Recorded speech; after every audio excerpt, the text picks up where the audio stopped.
जो है साथियों, तो आइए हम लोग जो है फ्रिक्शन चैप्टर का असाइनमेंट सी का क्वेश्चन का यहाँ पर हम लोग सोल्यूशन स्टार्ट करते हैं। ये जो क्वेश्चन देख रहे हो ये एआईटीटी एग्जाम है, यानी आईटीआई के जो फाइनल एग्जाम होते हैं उसकी दृष्टि से देखा जाए तो ये बहुत ही इंपॉर्टेंट रहने वाला है। दूसरा, इस तरह का क्वेश्चन जो है कॉम्पिटिटिव एग्जाम में भी पूछे जाते हैं। तो चलिए आप लोग वीडियो पे लास्ट तक बने रहिएगा। आइए यहाँ पर देखते हैं, इसका पहला क्वेश्चन यहाँ पर आप लोग को स्क्रीन पर दिख रहा है। देखिए, Which one of the following is useful friction?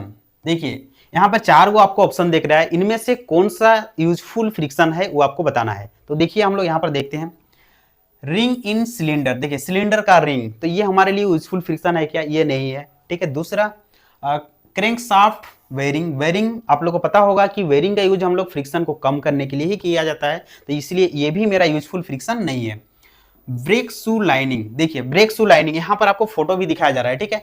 Brake shoe lining जो होता है यहाँ पर फ्रिक्शन होना चाहिए।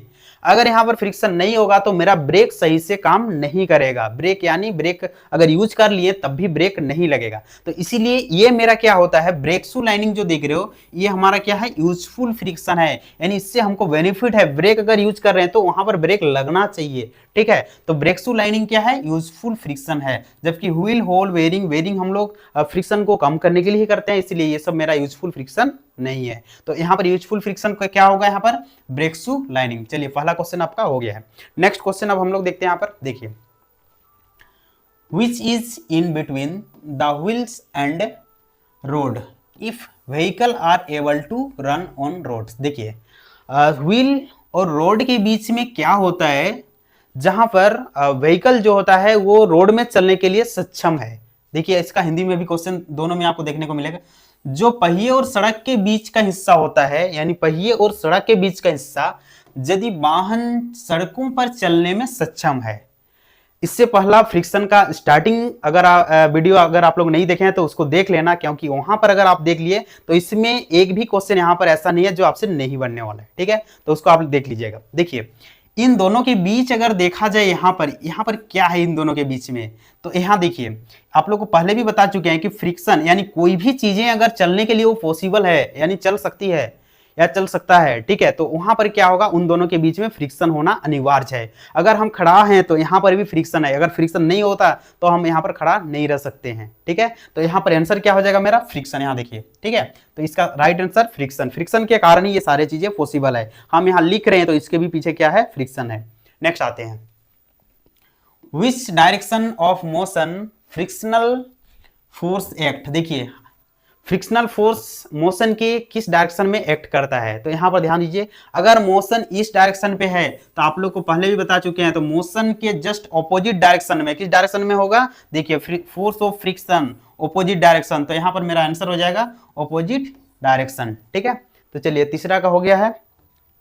नेक्स्ट आते हैं, what is the formula of angle of inclination if F is the frictional force, R is the normal reaction and Q is the angle of friction। देखिए एंगल ऑफ फ्रिक्शन यहाँ पर Q को indicate करके बताया गया है, ऐसे theta यहाँ पर लिखा हुआ है, बट यहाँ पर Q हम लोग उसको ले लेते हैं। ठीक। तो यहाँ पर देखिए, चलिए इसको हम सोल्यूशन करके दिखाते हैं। ठीक है। यहाँ पर देखिए R इधर है और जस्ट इसके ऑपोजिट में क्या है, W cos थीटा। इधर आपका F है, यहाँ पर आपका W sin थीटा। अगर आप लोग पहले वाला वीडियो देखे हैं तो इसको सोल्यूशन करने की यहाँ पर कोई आवश्यकता नहीं, आप डायरेक्ट वहां पर टिक लगा सकते हैं। देखिए अगर हम यहाँ पर लिखेंगे कि W sin theta is equal to क्या लिख सकते हैं हम लोग, F।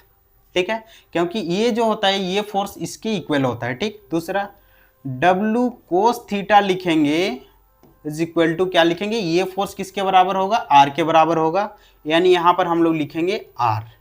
अब देखिए अगर इसको हम लोग डिवाइड करते हैं, यानी W sine theta divided by W cos theta is equal to लिखेंगे एफ बाई आर। क्या लिख सकते हैं, एफ बाई आर। यहां से ये डब्ल्यू डब्ल्यू कट जाएगा, साइन बाई कोस क्या होता है, tan theta. Tan theta is equal to क्या होगा, एफ बाई आर। यहां पर हमको Q का यानी क्या पूछा है, चलिए ये तो आपको मिल गया, टेन थीटा। थीटा की जगह यहां पर क्या हो जाएगा Q, यानी टेन Q लिखा हुआ है। ठीक है। आंसर क्या हो जाएगा, ए नंबर। चलिए आपका यहां पर प्रूव्ड भी हो गया।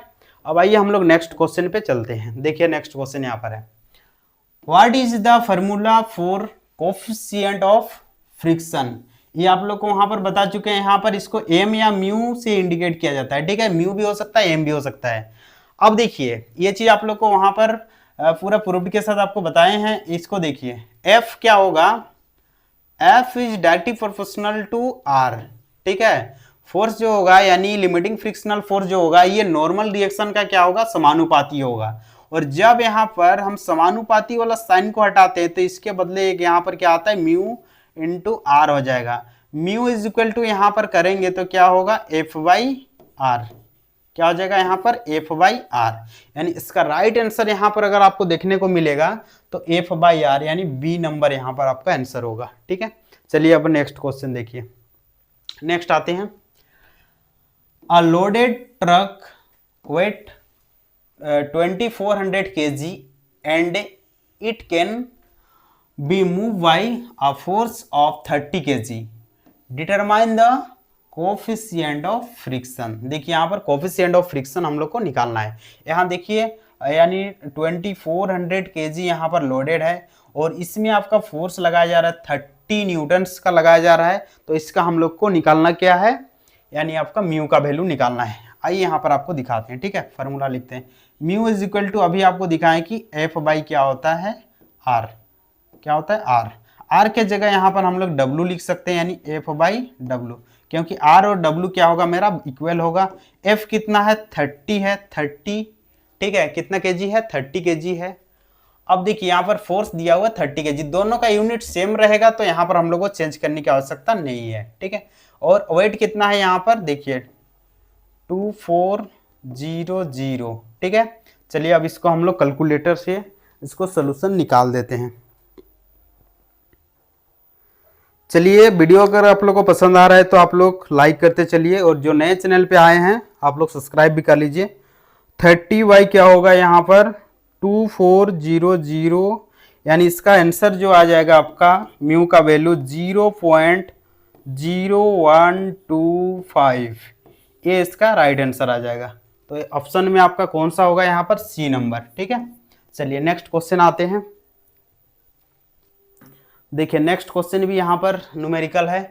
Calculate the pulling force required to the figure. ये फिगर में जो दिया हुआ है इससे हम लोग को क्या निकालना है, यहाँ पर पुलिंग फोर्स हम लोग को फाइंड करना है। म्यू दिया हुआ है तो देखिए यहाँ पर फॉर्मूला हम लोग बनाते हैं, म्यू इज इक्वल टू क्या होगा, एफ बाई डब्ल्यू लिखेंगे हम लोग। तो हमको निकालना है एफ निकालना है, तो एफ इज इक्वल टू करेंगे तो क्या हो जाएगा यहाँ पर, म्यू इंटू डब्ल्यू। म्यू का वैल्यू देखिए यहाँ पर 0.15 है और डब्ल्यू का क्या है 200 यहाँ पर है, ठीक है। यहाँ तक हो गया है हम लोग का। चलिए यहाँ पर हम सोल्यूशन कर देते हैं, इसको आसान है तो देखिए, यानी यहाँ पर आपका पॉइंट हटा दिया, 0 0 आ गया, ये 0 इससे कट जाएगा तो कितना होगा, अब 15 तो 30 kg हो जाएगा, ठीक है। यानी आंसर आ गया क्या, 30 kg। देखिए ऑप्शन नंबर कौन सा हो जाएगा यहाँ पर आप लोग का, डी। चलिए नेक्स्ट क्वेश्चन पे आते हैं हम लोग। देखिए नेक्स्ट फिर एक यहाँ पर आया है न्यूमेरिकल, इसको देखते हैं।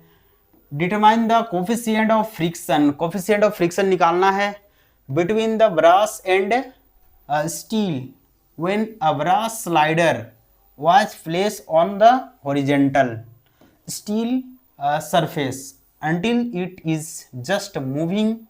if brush slide जिसका वेट है 3 kg, फोर्स में दिया हुआ है फोर्स रिक्वायर्ड 0.7। यहाँ पर सेम चीज इसी को लिखा हुआ है हिंदी में, इसका वेट दिया हुआ है यहाँ पर और एफ दिया हुआ है।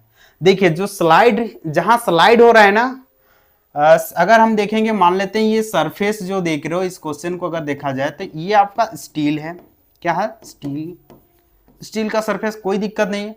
और यहाँ जो भी ऑब्जेक्ट है जो स्लाइड यहाँ पर हो रहा है ये क्या है, ये आपका ब्रास का है, तो इससे कोई दिक्कत नहीं। ये क्या चीज का है, तो ब्रास, ठीक है, जो स्लाइड हो रहा है। तो यार ये जमीन हो सकता है या स्टील, इससे कोई ज्यादा दिक्कत है नहीं, ठीक है। अब यहाँ से ये स्लाइड होना है, तो अब क्या है, हम लोग को यहाँ देखिए क्वेश्चन कैसे हम लोग बनाते हैं, ठीक है। डब्ल्यू यहाँ पर आपको पता है और एफ भी पता है।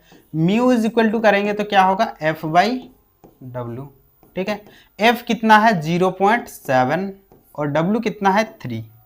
चलिए इसको कैलकुलेट कर देते हैं।